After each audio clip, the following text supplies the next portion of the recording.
हमको किसी के प्रो या एंटी नहीं होना चाहिए, हमको प्रो भारत होना चाहिए, क्योंकि अंतर्राष्ट्रीय राजनीति ऐसी ही चलती है। सब लोग बड़ी बड़ी बातें करते हैं, विश्व बंधुत्व वगैरह, नहीं, सब लोग अपने देश का स्वार्थ देखते हैं। हम लोग अपने भारत का हित देखें, भारत स्वभाव से सबका हित देखने वाला है, इसलिए प्रो भारत चलना यानी पूरे विश्व के लिए प्रो होके चलना, ऐसा होता है। तो ये इनके झगड़े यूएस चाइना के स्वार्थ के झगड़े, उनमें हमको क्यों फंसता है? तो यूएस से भी काम रखना, चाइना से भी काम रखना, और दोनों कुछ करेंगे तो प्रतिकार की ताकत रखना। ऐसा हम जाएंगे तो कल चल के सारे झगड़े हम ही साफ करने वाले हैं और सबको ठीक लाइन में चलाने वाले हम ही लोग होंगे। ये है संघ, स्वेच्छा का काम है। यहां मर्जी से लोग आते हैं, कोई एंट्रेंस फी नहीं है, कोई फॉर्मेलिटी नहीं है, और मर्जी नहीं है तो वापस जा भी सकते हैं, कोई रोकने वाला नहीं है, क्योंकि ये काम ही ऐसा है जो हम लोग मन से करेंगे तो होगा। काम है अपने भारत देश को विश्व गुरु बनाने के लिए, भारत का समाज जैसा चाहिए वैसा उसको बनाना, क्योंकि भारत बड़ा बनेगा, कोई भी देश बड़ा बनेगा, भारत ही नहीं, किसी भी देश को बड़ा बनना है तो नेता, नारा, नीति, पार्टी, अवतार, सरकार, विचार, महापुरुष, ये केवल सहायक होते हैं, ये उसका कारण नहीं बन सकते।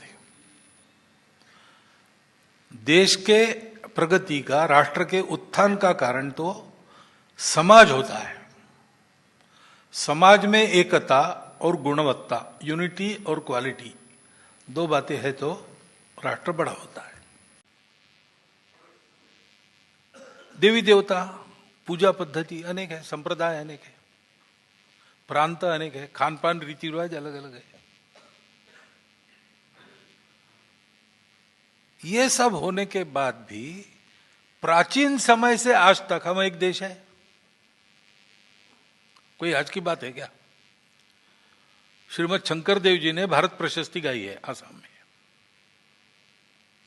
गुरु नानक देव जी ने भारत का महात्मा कहा है। पूरे भारत में हर एक प्रांत में बहुत पहले से भारत को अपना मान के कविताएं रची गई है, लोगों को ये मिला है। हम 4 धाम तीर्थ यात्रा करते हो, आज की पद्धति है क्या? 900 साल पुरानी पद्धति। तो कम्युनिस्ट पार्टी के वो जो पॉलिटिकल ब्यूरो उनका रहता है, मुख्य सेंट्रल, उसके एक सदस्य थे, उन्होंने लिखा कि हम कम्युनिस्ट लोग भारत को अनेक राज्यों को मानते हैं, लेकिन ये हमारी गलती है।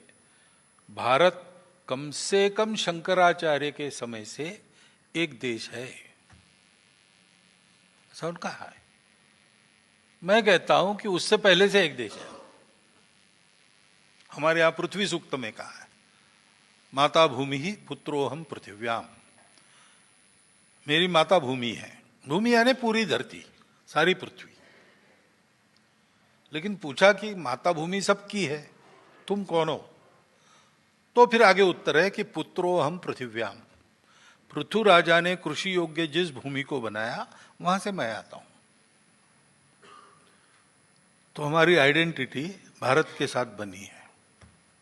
उस पृथ्वी सूक्त में दुनिया का वर्णन है, वैसे भारत का भी वर्णन है उसी में। ऐसा हमारा ये एक राष्ट्र प्राचीन है, सनातन है, तो उस प्राचीनता के आधार पर उसको एक करना।